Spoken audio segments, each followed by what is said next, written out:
पिछले एपिसोड में हमने देखा था कि शियाचन और बाकी सभी उस ग्रास को हासिल करने के लिए उस लड़की के पीछे पड़ चुके थे। वो लड़की वहां पर अपनी पावर का इस्तेमाल करते हुए उन सभी के ऊपर हमला करने की कोशिश करती है, लेकिन तब भी शियाचन और बाकियों ने मिलकर वहां पर जैसे जैसे उस लड़की को हराया था और उससे वो ग्रास छीन कर वहां से चले जाते हैं। जिसके बाद वो जो बुढ़िया थी उसी ग्रास की पावर का इस्तेमाल करते हुए जानमिंग को ठीक करने की कोशिश कर रही थी और थोड़ी देर की मेहनत के बाद जानमिंग की हालत में सुधार भी आने लगता है। इस वजह से जो बचा हुआ त्यानिल ग्रास जो बच गया था उसे लेकर वो बुढ़िया वहां से चली जाती है ताकि उसका इस्तेमाल करते हुए वो वहां पर अपनी खुद की कल्टीवेशन पावर को बढ़ा सके। जिसके बाद यहाँ से ये एपिसोड शुरू होता है। तो इस एपिसोड की शुरुआत में हम एक लड़की को देखते हैं जो अपने बंदे का पीछा करते हुए एक खाई के पास आ चुकी थी, क्योंकि उसके बंदे जो था उसकी हालत काफी ज्यादा खराब थी और पूरे के पूरे गाँव वाले उसके बंदे के पीछे पड़ चुके थे ताकि वो उसकी जान ले सके। वो बंदा उस लड़की से कह रहा था कि चली जाओ यहाँ से, मैं नहीं चाहता कि आज तुम्हें कुछ हो जाए, तुम मेरे साथ रहोगी तो ये गांव वाले हम दोनों को मार देंगे। लेकिन वो लड़की कहती कि नहीं जाऊंगी मैं कहीं पर, मैं तुम्हें बगैर कहीं नहीं जा सकती, मैं तुम्हारे साथ रहूंगी, जीऊंगी तुम्हारे साथ तो मरूंगी भी तुम्हारे ही साथ। तभी वहां पर पूरे गांव के लोग आ चुके थे जो इन दोनों को ही मारने के लिए आए हुए होते हैं। इस वजह से वो दोनों यहाँ पर एक दूसरे के साथ वहां से खाई के नीचे कूद चुके थे ताकि इस जन्म में तो नहीं तो अगले जन्म में वो जरूर एक दूसरे के साथ ही रहेंगे। इस तरह से दो प्यार करने वालों बंदों का अंत हो जाता है। जिसके बाद हम यहाँ पर जानमी को देखते हैं, वो खुद यहाँ पर अपने दिमाग में ये कहानी सोचकर पेपर पे लिख रही थी और उसी की कहानी हमें दिखाई गई थी। तभी कोई कमरे में आने लगता है तो इसलिए जियानमिंग वहाँ पर छुप जाती है। जिसके बाद कमरे में एक लड़की आती है, वो जियानमिंग के लिए कुछ खाने पीने की चीजें लाई थी। वो जियानमिंग से कहती थी कि अच्छा आप किताबें पढ़ रही थी, मैं भी यहाँ पर इस तरह की किताबें पढ़ना पसंद करती हूँ। जियानमिंग को लग रहा था कि ये लड़की कोई खतरा है तो इसलिए वो कमरे से भागने की कोशिश करती है, लेकिन वो लड़की उसे रोकते हुए कहती है कि अरे क्या कर रही हो, आपको ऐसे नहीं भागना चाहिए, आप यहीं पे रहो। जियानमिंग तो काफी ज्यादा डरी हुई लग रही थी, उसे पता ही नहीं चलता कि आखिर वो अभी कहाँ पर है और कौन उसके सामने लड़की आकर खड़ी हुई है। वो लड़की पूरी कोशिश करती है ताकि जियानमिंग को आराम से यहाँ पर शांत बिठा सके।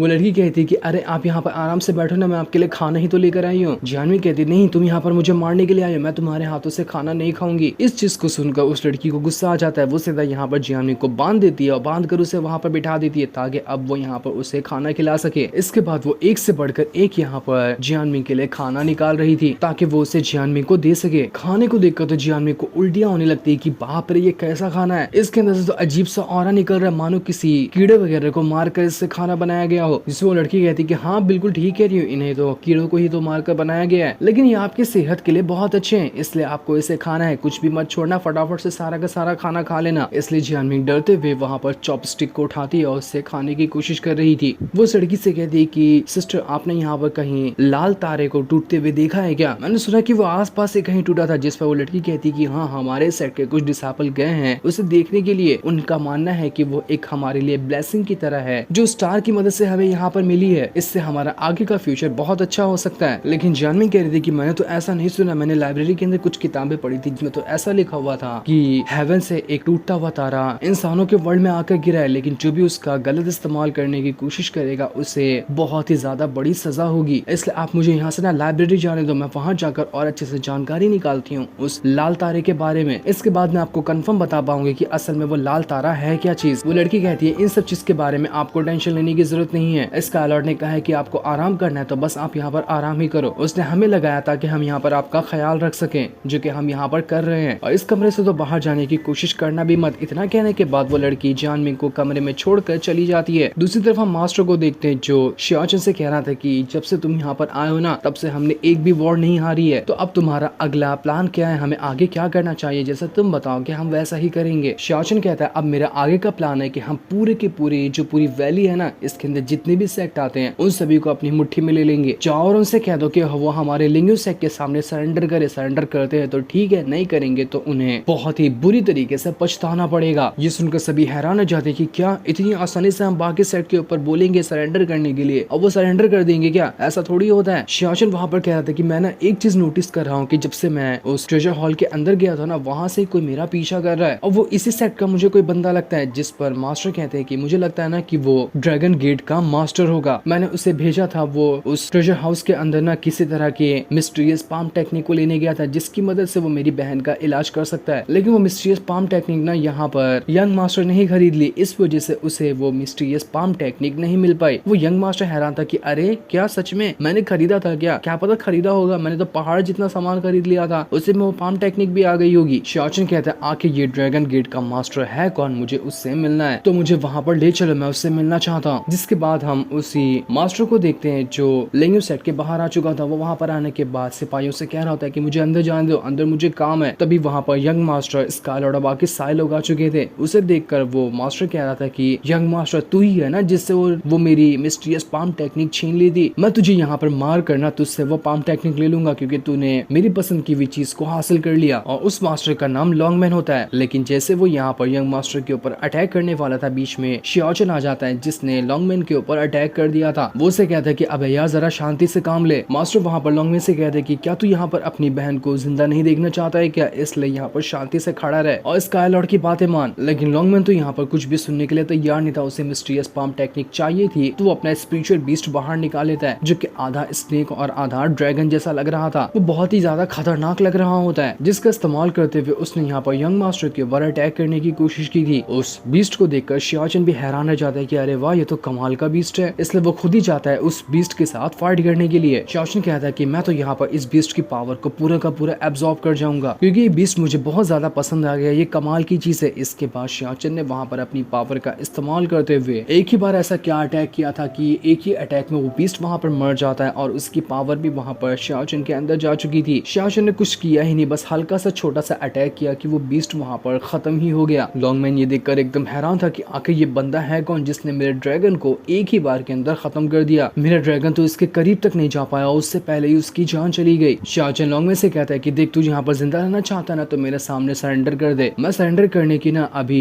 शुरुआत कर रहा हूँ तो पहला नंबर तुझे से लगा लेता हूँ। ये सुनकर लॉन्गमैन हंसते हुए कहता है कि तू क्या कोई नवाब का आया हुआ है क्या जो तेरे सामने मैं सरेंडर कर दूं? मैं कभी सरेंडर नहीं करूंगा तेरे सामने। इसके बाद वो लॉन्गमैन वहाँ पर अपना फॉर्मेशन बना लेता है जिस फॉर्मेशन के अंदर से तो अलग अलग तरह के बीस्ट बाहर निकलने लग गए थे। वो सारे बीस्ट अब सीधा शियाओचन के ऊपर हमला कर रहे थे। एक के बाद एक करते हुए लगातार कई सारे बीस्ट ने यहाँ पर शियाओचन के ऊपर हमला करना शुरू कर दिया था। शियाओचन लॉन्गमैन से कहा था कि तू अपनी बहन को जिंदा देखना चाहता है तो सरेंडर कर वरना तू भी मरेगा, तेरी बहन भी मरेगी। अब फैसला तेरे हाथ में है, तेरी बहन की जान भी तेरे हाथ में ही है। लेकिन लॉन्गमैन कुछ भी सुनने के लिए तैयार नहीं था। वो कहता है कि तू यहाँ पर मेरी बहन को नहीं ठीक कर सकता, तू कोई नवाब नहीं है, इसलिए मैं यहाँ पर तेरी जान लूंगा और उस यंग मास्टर से पाम टेक्निक को छीन भी लूंगा। इसके बाद वो अपनी और ज्यादा जान लगा देता है ताकि वो शियाओचन के साथ फाइट कर सके। जितने भी बीस्ट वहाँ पर आ रहे थे वो कुछ भी यहाँ पर शियाओचन का कर ही नहीं पा रहे थे, वो उसके करीब तक नहीं आ पा रहे होते हैं और वो बड़ी आसानी के साथ बीस्ट के अटैक से बचते जा रहा था। इसके बाद वो एक ही लात मारते हुए सीधा का सीधा उस लॉन्गमैन को उड़ाकर दूर फेंक देता है जिस वजह से तो लॉन्गमैन की वहाँ पर हवा टाइट हो गई थी। शियाओचन कहता बस हवा निकल गई, क्या सरेंडर करता है कि नहीं करता या फिर मैं तेरी जान ले लूं, बता जल्दी, मेरे पास टाइम नहीं है। तभी वहाँ पर एक चिल उड़ते आता है जो लॉन्गमैन को खबर दे रहा था कि उसकी बहन की हालत बहुत ज्यादा खराब हो गई है। लॉन्गमैन वहाँ पर कहता अगर तूने यहाँ पर वो मिस्टीरियस पाम टेक्निक को नहीं लिया होता ना तो मैं कब का यहाँ से चला गया होता, लेकिन फिर भी मैं यहाँ पर सरेंडर नहीं करूंगा। वो यंग मास्टर से कहता है कि देख तू तो मरेगा, मैं तेरे से अपना हिसाब पूरा करके रहूंगा, जितना हो सकता है उतना छुप ले। इसके बाद जैसे वो वहाँ से जा रहा था शियाओचन उससे कहता है कि मैं भी चलता हूँ तेरे साथ, क्या पता मैं तेरी बहन को सही कर दूं। इसके बाद शियाओचन लॉन्गमैन और बाकी सारे लोग उसकी बहन के पास आ जाते हैं जहाँ उसकी बहन की हालत काफी ज्यादा खराब थी। लॉन्गमैन कुछ दवाइयाँ लेकर आकर अपनी बहन को दे रहा था। उसकी बहन अपने भाई से कहती है कि भाई मुझे बहुत ज्यादा दर्द हो रहा है, मैं ये दर्द बर्दाश्त नहीं कर पाऊंगी, क्या पता कब मेरी यहाँ पर जान निकल जाए। शियाओचन अपनी पावर का इस्तेमाल करते हुए यहाँ पर उसकी बहन को देखने की कोशिश करता है कि इसे क्या हो रहा है। तब उसे पता चलता है कि इसके अंदर तो फिनिक्स बर्ड की ब्लड लाइन है जो कि ऐसा लग रहा है कि एक्टिवेट होने वाली है, इसी वजह से इसकी बहन को यहाँ पर तकलीफ हो रही है। शियाओचन लॉन्गमैन से कहता है कि देख वो मिस्टीरियस पाम टेक्निक ना तेरी बहन का घंटा ही नहीं कुछ कर पाएगी, तेरी बहन के अंदर जो ब्लड लाइन की पावर है ना उसे सप्रेस करने के लिए बहुत ज्यादा पावर लगने वाली है। लॉन्गमैन यहाँ पर शियाओचन से कहता है कि देखो अगर तुमने यहाँ पर मेरी बहन को ठीक कर दिया ना तो तुम जो मुझसे करने के लिए कहोगे मैं वो करने के लिए तैयार हूँ, मैं तुम्हारे सामने सरेंडर भी कर दूंगा। जिस पर शियाओचन कहता है अच्छा ऐसी बात तो ठीक है, अब सारे लोग कमरे से बाहर भाग जाओ, मैं अकेले यहाँ पर इसकी बहन का इलाज करूंगा। लॉन्गमैन यहाँ पर घबराया हुआ था कि ये मेरी बहन के साथ अकेले कमरे में क्या करेगा, ये भरोसे के लायक का तो आदमी है ना, कहीं अंदर जाकर कुछ कांड ना बैठा दे। यंग मास्टर तो चुपके से झांकने के लिए अंदर जा रहा था ताकि देख सके कि अंदर क्या कांड हो रहा है, कुछ कांड हो रहा होगा तो मजा ही आ जाएगा। लेकिन अंदर से हल्की सी पावर बाहर निकल कर आती है जिस वजह से तो यंग मास्टर उड़कर वहां से बहुत दूर फेंका चुका था। शियाओचन कहता है एक बार में तुम लोगों को समझ नहीं आता क्या, दूर रहो इस कमरे से वरना कोई मर आ जाएगा बाद में, मुझे मत कहना। इसके बाद शियाओचन वहां पर अपनी पावर का इस्तेमाल करते हुए लॉन्गमैन की बहन को ठीक कर रहा था। वो कहता है ये जो फिनिक्स गॉड की ब्लड लाइन है ना वो 9 हेवन गॉड एम्पायर की ब्लड लाइन से है, यानी कि ये उसकी एक डिसेंडेंट होगी। 9 हेवन गॉड एम्पायर जो था उसकी जो रैंक थी कल्टीवेशन में वो बहुत बहुत ज्यादा आगे थी जिसके सामने तो कोई भी नहीं टिक पाता था और उसी की डिसेंडेंट यहाँ पर लॉन्गमैन की बहन है। इस वजह से उसकी ब्लड लाइन फिनिक्स गॉड वाली है। किसी के अंदर भी अगर वो ब्लड लाइन हो तो उसके बाद भी करीब 3000 सालों में एक ही ऐसा इंसान बनता है जो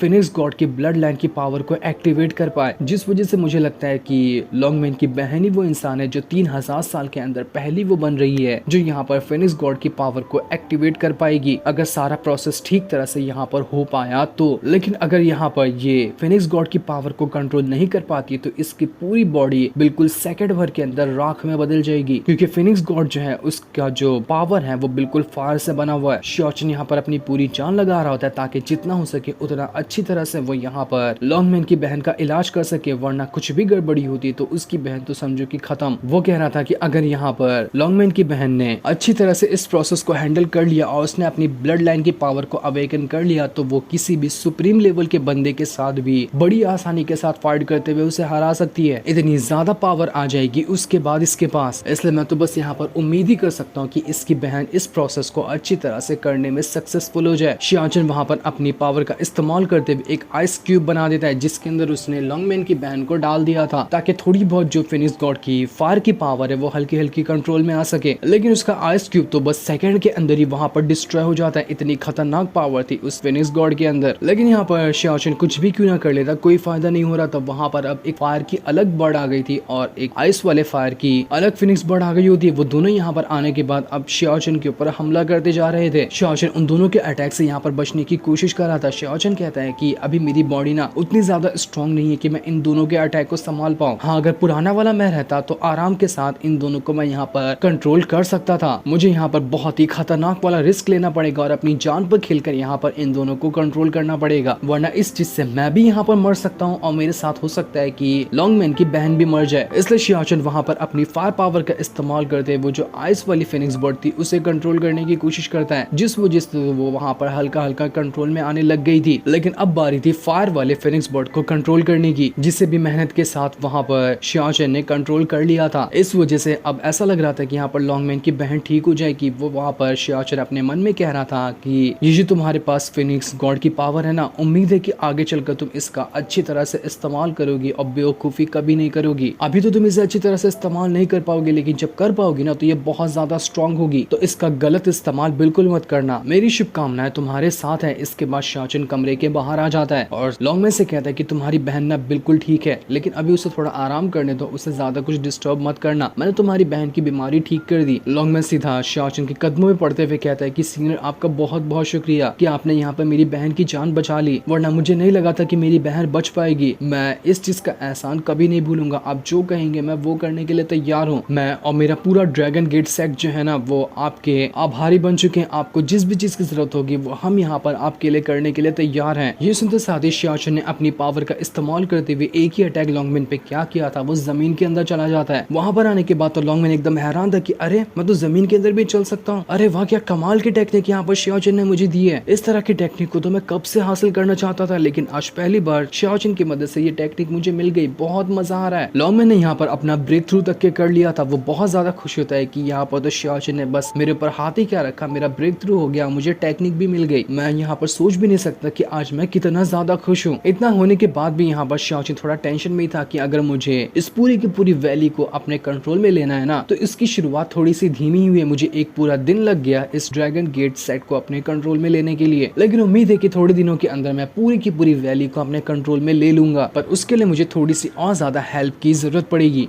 वो मास्टर से कहता है कि मास्टर, यहाँ पर जो भी अच्छे डिसाइपल है ना, उन सभी की लिस्ट निकालो। मैं सभी अपने सेट के अच्छे डिसाइपल से मिलना चाहता हूँ ताकि उन्हें अपनी टीम में शामिल कर सकूं। इसके बाद जो शियाचिन होता है वो अगले दिन सभी अच्छे डिसाइपल को वहां पर बुलाता है और सभी का टेस्ट लेने वाला था। जो भी टेस्ट को पूरा करेगा शियाचिन उसे अपने साथ टीम में शामिल कर लेगा। सभी डिसाइपल वहां पर खुश होते कि हमें तो बहुत अच्छा मौका मिला है स्काई लॉर्ड की टीम में शामिल होने का, हम यहाँ पर अपनी जान लगा देंगे ताकि इस टेस्ट को पूरा किया जा सके। सभी डिसाइपल को वहां पर एकदम ऊंचे पहाड़ को जो एकदम सीधा सीधा खड़ा हुआ था उसके ऊपर चढ़ना होगा। जो पहले चढ़ेगा वो ये टेस्ट को पास कर लेगा। शियाचिन को देखते साथ ही सभी वहां पर खुश हो जाते कि अरे वाह, हमारा आइडियल यहाँ पर आ गया। हम तो स्काई लॉर्ड को अपना आइडियल मानते हैं और उसकी तरह ही बनना चाहते हैं। हम यहाँ पर अपनी जान लगा देंगे इस टेस्ट को पूरा करने के लिए। जिसके बाद वहां पर ये टेस्ट पूरा शुरू कर दिया जाता है। सभी डिसाइपल पहाड़ पे चढ़ने की कोशिश कर रहे थे ताकि जल्द से जल्द वो शियाचिन के पास पहुंच सके, लेकिन शियाचिन इतना टेस्ट आसान थोड़ी ना रखने वाला था। वो अपनी पावर का इस्तेमाल इस्तेमाल करते हुए सभी डिसेबल को दोबारा नीचे फेंकने की कोशिश करता है। जो उसकी पावर को झेलते हुए पहाड़ को पूरा क्रॉस करेगा वो ही इस टेस्ट को जीतेगा। जो सीन दिखाते ही ये एपिसोड यहीं पर एंड हो जाता है।